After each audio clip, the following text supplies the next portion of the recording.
etiquette and stereotypes.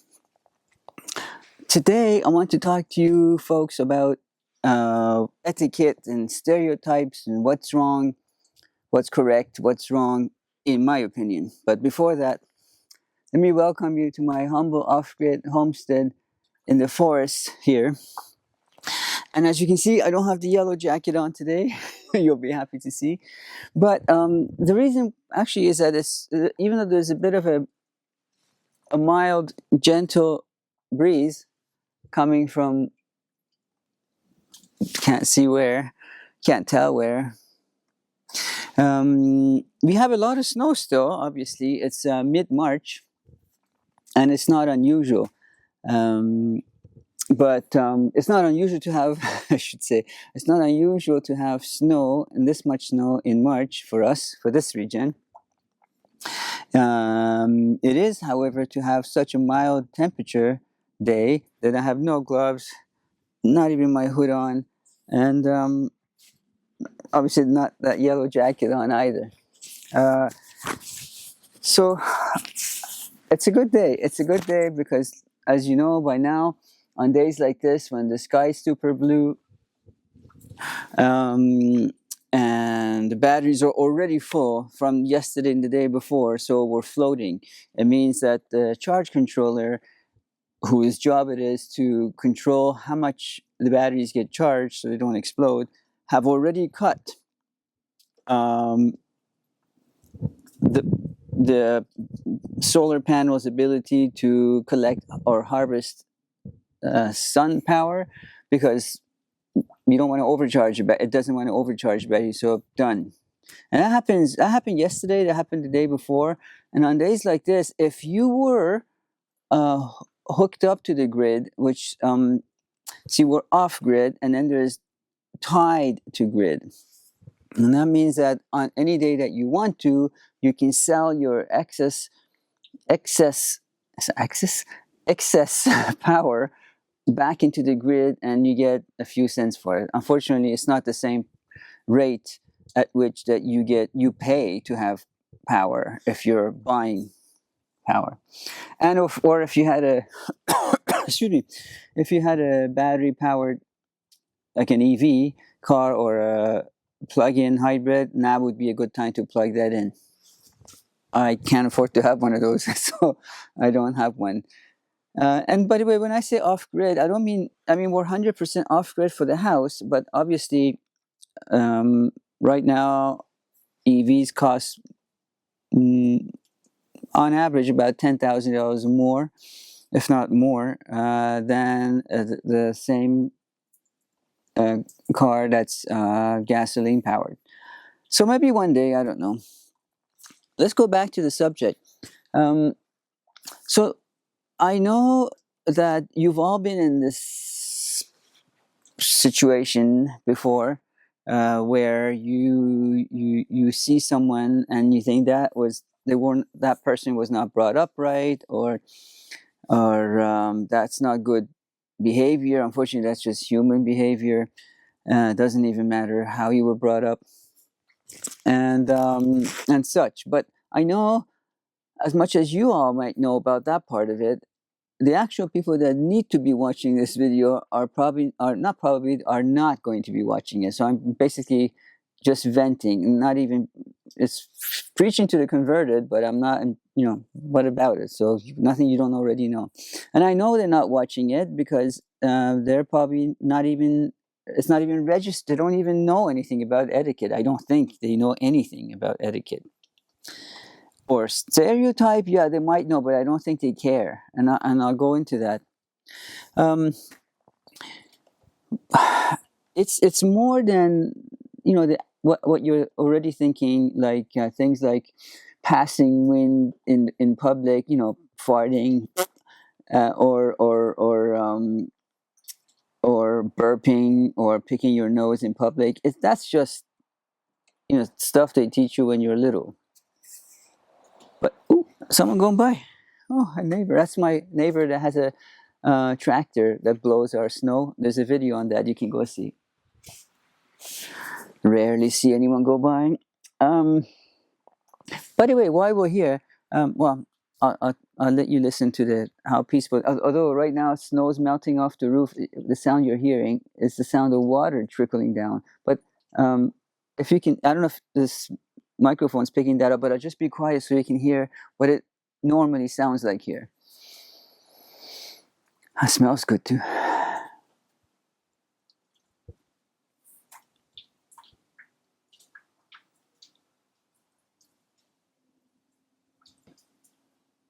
I love it.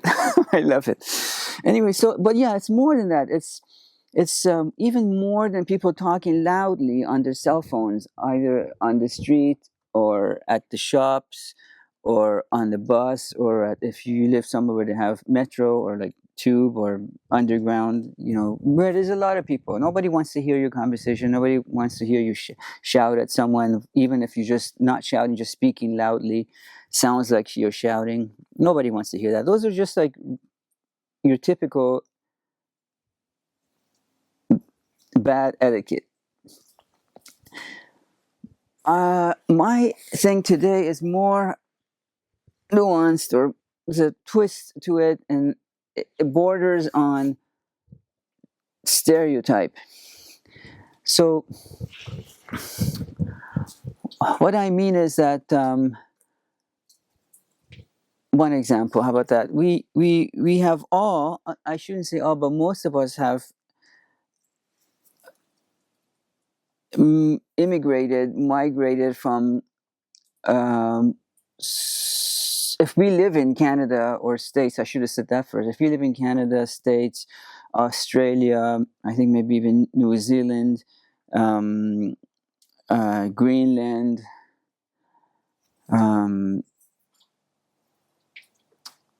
Western Europe, we've all immigrated to these places from one of these places. China, India. When I say India, I mean that whole, I should say probably Asia, Southeast Asia, all that entire area. Maybe minus Japan. Very little people immigrate from Japan. South America, Central America, Middle East, Eastern Europe, Africa. Wonder if I left any out. Yeah, so from these places in search of possibly a better life in those other places, like I mentioned, Western Europe, Canada, States, Greenland, whatever, for instance.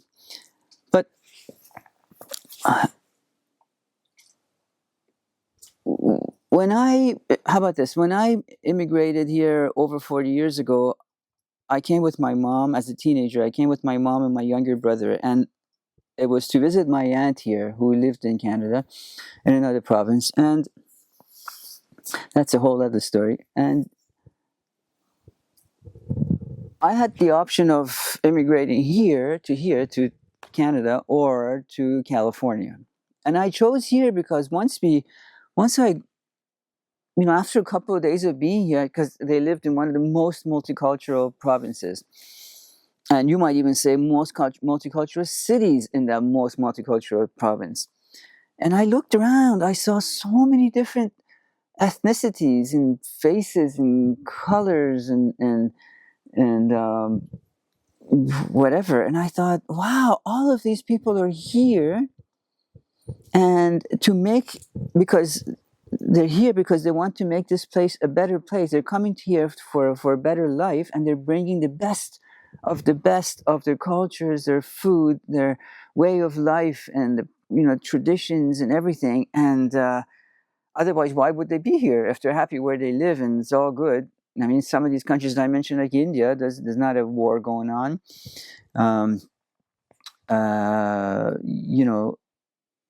Well, that's probably the rest of the places probably did have some kind of kerfuffle or madness going on. But I thought, I want to be here. I want to be part of this place where it has so much potential, so much growth potential, so much we can be the number one in everything.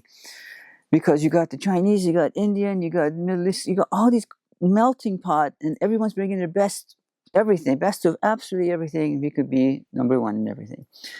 And I was almost, in my experience, I was 100% wrong.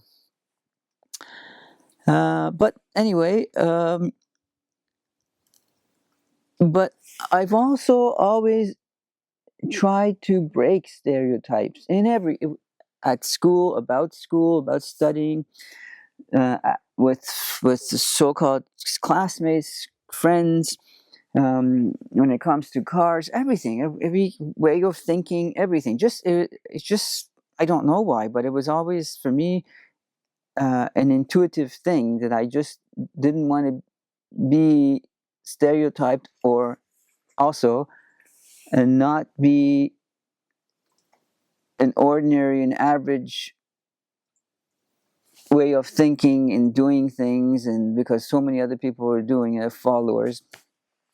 And so it was, or maybe I'm just wired that way, I don't know. But anyway, so then now you can probably think to yourself, the stereotypes that comes with, I'm not trying to be offensive here or offend anyone. I'm a first generation immigrant of visible minorities, so I mean, I'm not being racist. So you know what they say about Indians, you know what they say about Eastern Europeans, you know what they say about Middle Easterns, you know what they say about Africans, you know what they say about Chinese, whatever I didn't mention. But what I don't understand is why anyone from any of those regions would A, not want to break the stereotype, and B, want to feed into it. Now that they're here, now that they know that what people think of them, what the stereotype that's going on, maybe back in their own country, they wouldn't even know about it, or they wouldn't hear about it. Everyone's like you, everyone's doing what you're doing, so what's the difference? So I want to propose that, again, I don't know why I'm telling you this, because the right person is not even probably watching this. So how about this? Wouldn't it be wonderful if we could all do better, leave those, whatever that made those countries, those regions, be the way they are, the stereotypes be the way they are, leave that behind, and when you come to the new country, to the new world, and bring what you would like to see.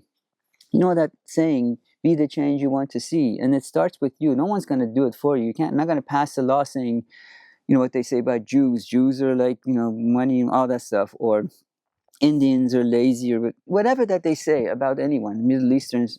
I'm not picking on anyone specific. I'm just saying, be different, so that if someone says, one day, if you hear two people talking, one says to the other, hey, those Jews are so typical of Jews, and then be the person to say, I don't know, I haven't had that experience. I know some Jews and they're not like that. Or some of those Eastern Europeans, so typical with the blah, blah, blah, blah. And then you can say, no, I haven't had that experience. All my experiences have been good. Wouldn't it be nice if that could be said about, if you're watching that, your particular cultural background? In the States, however, and Canada, where this is why it bothers me probably the most, because I thought these two countries in particular, and Australia actually too, these three countries in particular, we are brand new in terms of immigration. That is to say that 300 years ago, they were basically mostly just the natives, First Nations. I don't know what the term is right now to use to describe, but you know what I mean. The first people, they were here, or Australia, the Aborigines, been in like 30,000 years, and so imagine for the past 300 years, if the best of everywhere, all these other countries that were being persecuted, or they were in wars, or they had financial difficulties, and they came here and they made it a better place, better than any. When I say here, I mean Canada, States, and Australia in particular. I know, and I suppose Greenland as well. I don't think there are like more than 300,000 people live there. I don't know if I can really include that. Whereas States is over 300 million. Um, I want us to one day, all of us, to be able to be like me. I don't mean be like me, but I mean I consider myself a citizen of the world and not a citizen of Canada or that place or that place or that place. I, as an example, in Canada, in the past 40 plus years, I lived in 3 provinces, five, yeah, 5 cities, and 15 neighborhoods. And so, because of um, my financial situation, I always lived with newcomers, new immigrants. So I saw Portuguese, Italian, Middle Eastern, Indian, not so much Chinese at the time. Now more, but then I'm not in the city. But they were from other parts of that area, like Vietnam and neighboring, and South America.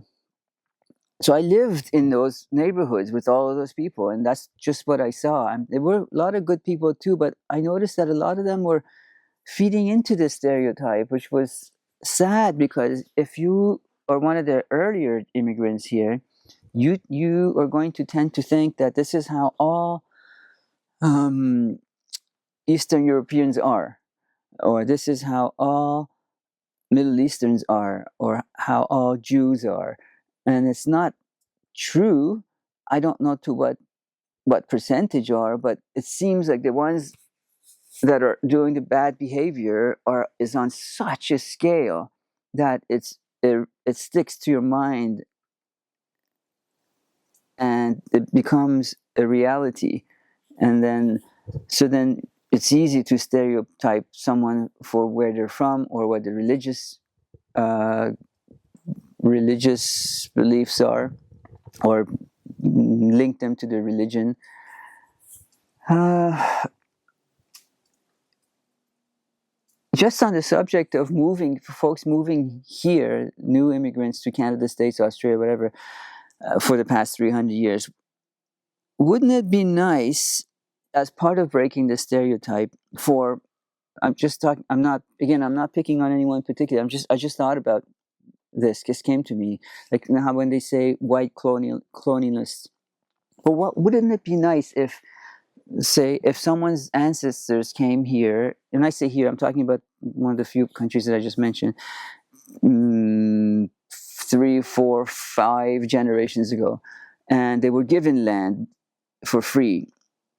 So, of the ones that were given land for free, not the ones that actually bought it, but the ones that were given land for free as part of encouraging people to move here, wouldn't it be nice if they now that they know more, now that they hear what's happened, to break the stereotype, wouldn't it be nice if they could give some land back to the First Nations of whatever country and say, listen, our parents didn't pay for this, we don't feel right owning this land, and so we're going to give some back. And if you have a hard time with that, because I know there's some prejudices, like they're just going to sell it, or they're just going to exploit it, if they're not going to drink it, I know, whatever the stereotypes are actually with them now, with the First Nation, I forgot about that too. Yeah, that's another thing. So then set it aside as a sort of a land trust, which the trust part of it means that it cannot be sold. So you leave it there for the nature. You don't want to give it away to any human being, fine, but set that aside for nature, to say, like, that's part of I apologize for what my parents did, kind of thing. In my case, I paid for my land, but I'm still willing to share it. Some people know, maybe one day I can do a cooperative or a um, intentional community, if it can be called that. Yeah, so again, still breaking stereotypes and saying the people that are land hoarders and whatever. And when it comes to land, I don't really. If you mean you're always welcome to leave a comment, but this wasn't one of. This doesn't go under "What Say You" title. I was just when I started saying this shooting this video, I remember that I recognize, I realize that the right people the people that I'm targeting aren't going to be watching this. So this is, I guess you can file this under my thoughts exactly. Just venting, almost, kind of, sort of like. But wouldn't it be good if we could come together and be better than this? Be better than how we are, and be known for, like, I don't know, Italians for their food and or maybe their cars. I've never owned an Italian car, but I'm just saying, if they're known for their cars, or